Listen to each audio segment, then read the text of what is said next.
Welcome to the Nerve Guys podcast, where we discuss movement and well-being from the brain's point of view. Hosted by Gareth Kelly and James McCambridge, this week's episode is sponsored by the Neuroband, a wearable vision and balance training tool designed to develop posture, focus, and flow. More info at the end of the episode. This week's question was asked by somebody else. If you got any questions you want us to deal with on the podcast, please do let us know. Send us a message on our Instagram and we'll do our best to get through all of them. But the question for today was around vagus nerve stimulation, specifically that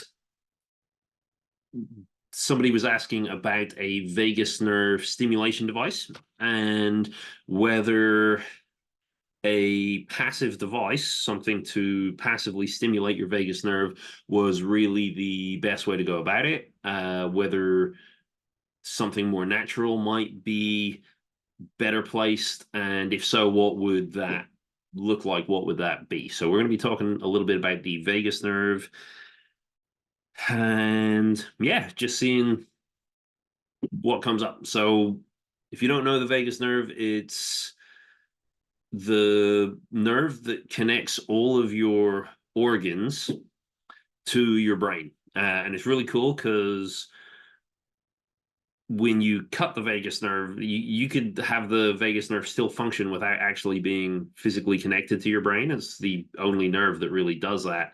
So that's really cool. Your organs will still figure out a way to function if they were, obviously, if you could figure out a circumstance where you're still alive, having that having had that happened, probably pretty unlikely actually, but if it were to be the case, then very, very possible. What we should take from that is that the vagus nerve certainly is open to stimulation from outside sources. Otherwise, we wouldn't know that that was something that was possible in the first place.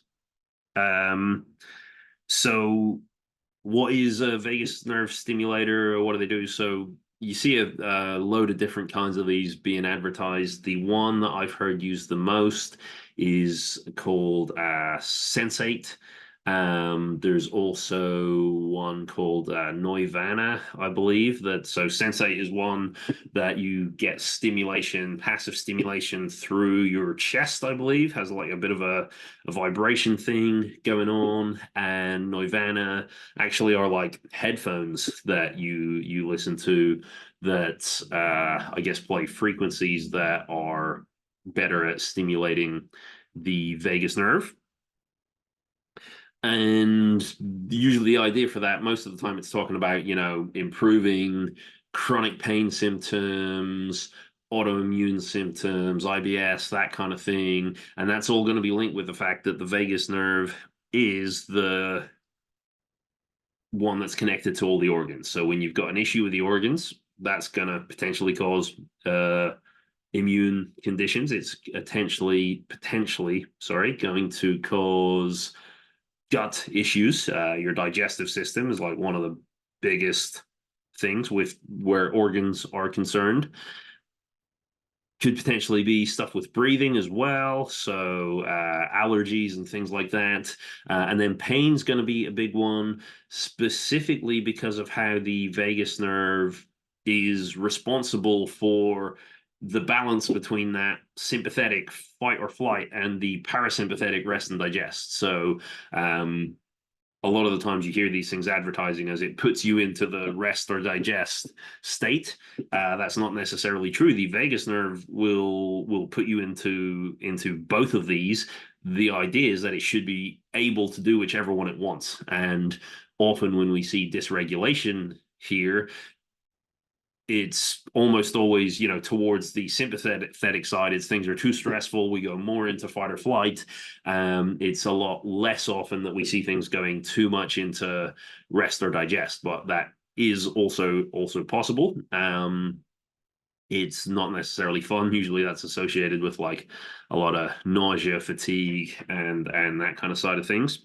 But then the idea with the vagus nerve stimulator is if you give more stimulation to the vagus nerve, if the vagus nerve wakes up a bit more, then just as similarly as if you had like a TENS unit, or if you had something to stimulate a muscle, it's going to wake that muscle up more, and then you can use it more effectively. So more stimulation means more blood flow, more energy, more activation, more electrical impulses, and all of that means stronger vagus nerve. So the vagus nerve works better for whatever purpose that you want it to do. And then I guess we're saying that the symptoms like, gut issues, IBS, chronic pain, allergies, breathing issues, immune issues, and things like that, fibromyalgia, those are probably due to some sort of dysregulation with either the vagus nerve or something connected with the vagus nerve. And so if we stimulate it, then we're going to improve that.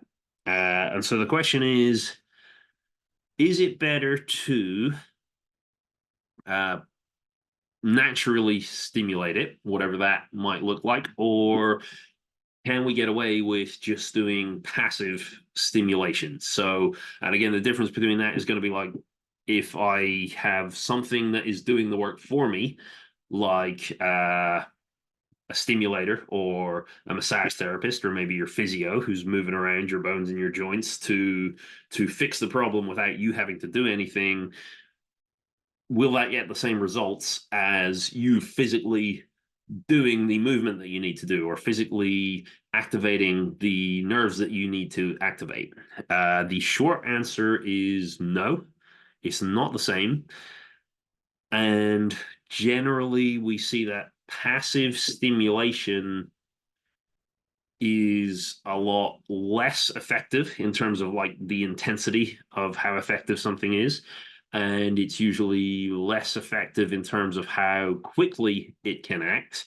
So it's a lower dose, and it takes a lot longer for it to see the effects happen than if we were doing something actively. So you want stronger bicep, you can put a little stimulator to jiggle the muscle around, send impulses into the muscle, and it's going to gradually over time wake the bicep up. But you could equally do 10 bicep curls with a big heavy weight, and you're probably getting the stronger bicep from the 10 bicep curls a lot quicker, over a lot uh, shorter time period, and probably stronger results as well. The bicep's probably going to be stronger in that quicker time period than if you were to use your little electrical stimulation device. And pretty much 90% of the time, then it's an open and shut case. Actually, you want to be doing more active stuff than you want to be doing passive stuff. However, there's a couple of caveats and a couple of times where it might actually be more useful to start with passive. So, number one, if you're dealing with really intense symptoms, then it could be that the problem is really intense already. So, adding high intensity with a high intensity treatment sometimes can lead to bigger issues because your body's already struggling to recover from the symptoms. And then if you add in a super high intensity treatment, the body's going to struggle to recover from the treatment as well. Like even treatment, your body still has to adapt to. So just because it might be a good thing that you're doing, it doesn't mean it doesn't take time to put those adaptations in place. Think about it as like a company. If you come in as the new CEO and you decide to fire everybody who works there and bring in all new employees because they're all more highly skilled at the job that you want them to do, they're still going to take time to figure out how to do the job, adapt to it, figure out what processes are in place. Whereas you could come in and just change one or two of the rules, or you know change the layout of the building, something passive where the workers inside just kind of get on with it and figure it out as they go. So a high intensity rehab approach, a high intensity treatment approach might not necessarily be the best thing for you if your symptoms are already super high intensity as it is. And if your symptoms are really high intensity, then what you might want to focus on is a passive approach, just something nice and light to begin with, to help bring things down to a point where actually now you can start doing the active approach a little bit more effectively. So that's one instance where actually a passive thing might be useful. A second instance where a passive approach may be useful is when you are trying to make like a little stack of things. So it's almost on the opposite end of things, where if you're trying to make things even more intense, if I've got a super heavy bicep curl and I'm applying a stimulator at the same time that's also serving to try and make the muscle bigger, then you might actually find that overall you get a much more effective result than if you just did one or the other. So another nice useful way to do it is to just use it as a stack. So when we go to the idea of like the kind of sensate device that does the chest simulation, or the Noivana, the passive ear stimulation, even if you were just looking at a passive approach, you might also go, well, if I could use both of these at the same time, and then I'm getting stimulation at two different parts of the nerve in two different kinds of ways. That might actually create a larger overall net effect. And so that could be really useful. Or if I'm doing this at the same time as I'm doing physical exercises that involve the way that I'm using my organs, then you might find that actually we're getting a better result uh, in a shorter space of time that's more effective in that short space of time.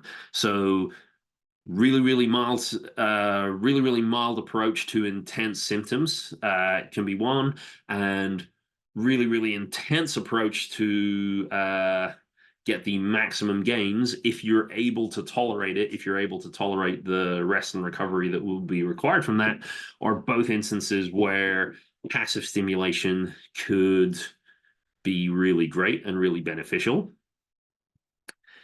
Then most things in the middle, we're probably going to recommend you want some kind of an active thing going on if you want to see the better results, specifically because anything that you do passive, the idea of the passive approach is to stimulate that nerve so that the brain goes, oh, something's going on, let's try and change things. But if it doesn't change how you act in the future, it's probably not going to be something the brain's interested in remembering. So if you're doing something passive, when you go to a massage therapist, or when you go to a physio, they usually do stuff. And then right after they say, okay, now I want you to go for a walk because I've just changed how your quads are firing, let's say. So I want you to walk. So the brain starts realizing that the quads are firing in a new and hopefully better way. So it goes, oh, this is nice. I like the way that I'm walking, and I can see myself walking for another 50 years in the future. So I'd like this to continue. And then it starts figuring out how to keep those changes in place.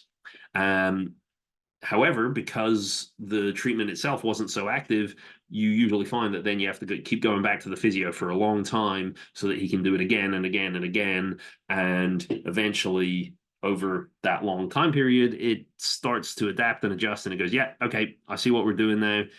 We're going to keep things like this because it's better. And one of the reasons why it takes so long, even though the brain's gone, I like what this is doing, I want to keep it that way, is the passive approach does very little to influence your habits. It doesn't really do anything. If the reason you went to the physio in the first place was because you're using your knee in a really poor way when you lift weights or play basketball or whatever, if you just go back out to play basketball and it's a high stress environment where you just have to act quickly, it's not going to go, all right, let's think about this new way I'm using my knee. It's going to go, let's just do what we always do because that got us there last time. So you just keep the problem where it is. The same is going to be true of the vagus nerve. If you have poor breathing mechanics and that is causing your stress levels to rise and that is causing you to be more sensitive to pain, then while stimulating the vagus nerve to allow the organs to function in a better way is going to be really great. If you just continue with those poor breathing habits, you're going to get two conflicting signals. When you've got the passive stimulation, you've got the vagus nerve being told, okay, cool, you can relax because you've got way more energy to do the things that you need. And there's like, okay, cool, I can relax. And then you've got the breathing going, yeah, but actually we're still hyperventilating, so something must be wrong. And so it's like, well, I can relax, but something is wrong, and it's going to fight between those two things. Usually when the brain doesn't know what to do, it's going to say, well, I'm going to go with the negative one, because if I assume it's positive and I'm wrong, I might die.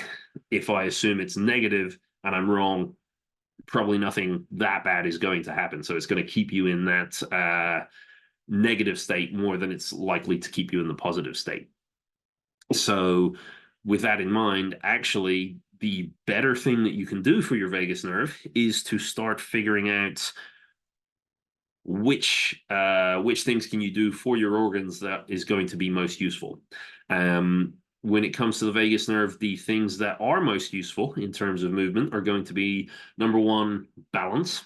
So anything that involves moving your head around, especially moving your head around when you're standing with your feet together or on one foot, or just any kind of challenging balance position, that's going to be great for challenging the vagus nerve, because the more you're moving, the more your stress levels are going to go up. And then as you regain that balance, as you become more comfortable in that balanced position, your stress levels go down. And then the vagus nerve gets better at deciding whether we need to be in fight or flight or rest and digest. Breathing's going to be a big one, obviously, pretty major organ in terms of vagus nerve control and actually getting energy to all the other organs in the body. So being able to control your breathing, um, whether that's through slowing it down. For most people, the things you need to do to control your breathing are: you need to breathe more through your nose, you need to slow your breathing down, and you need to use your diaphragm rather than your chest. If you can do those three things, most of the time that's going to solve a huge chunk of the problems. For some people, this is assuming, especially if we're assuming you're more in fight or flight, those are the ones we want to do. Sometimes it's the other way around, but just getting your breathing under control can be really great. If you want a nice little exercise for free, breathing out long exhales for as long as you possibly can. So nice deep breath in, and then just breathe out for as long as you possibly can. Biggest amount of time, not like the biggest breath or anything. You want to be able to breathe out for like 30 seconds minimum. That is a great exercise. Vagus nerve is also going to deal with anything all the way down your spinal column. So, mobilization, movement of your neck is going to be really great. Movement of your chest, movement of your lumbar spine, any kind of spinal mobility at all.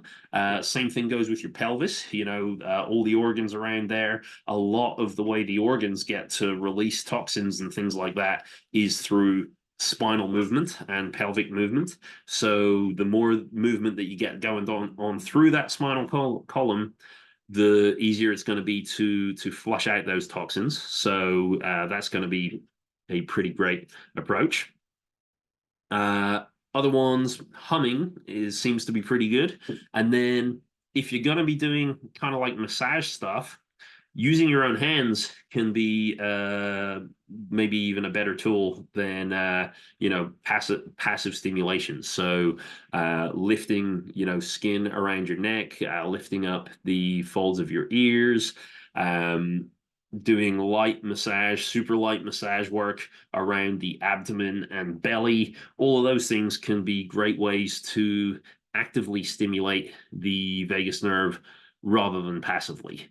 Other things to think about: what happens when you eat. So if you can improve your sense of smell or just spend more time smelling things, that's going to wake up more microbes in your gut and get them ready for digestion and things like that.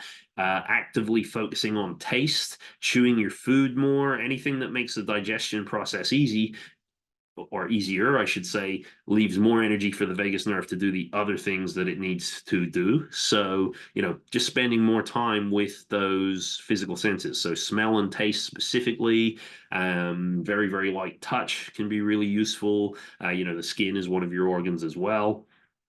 And playing about with all of those things. So balance, breathing, digestion, taste, smell, and spinal mobility, really great active approaches.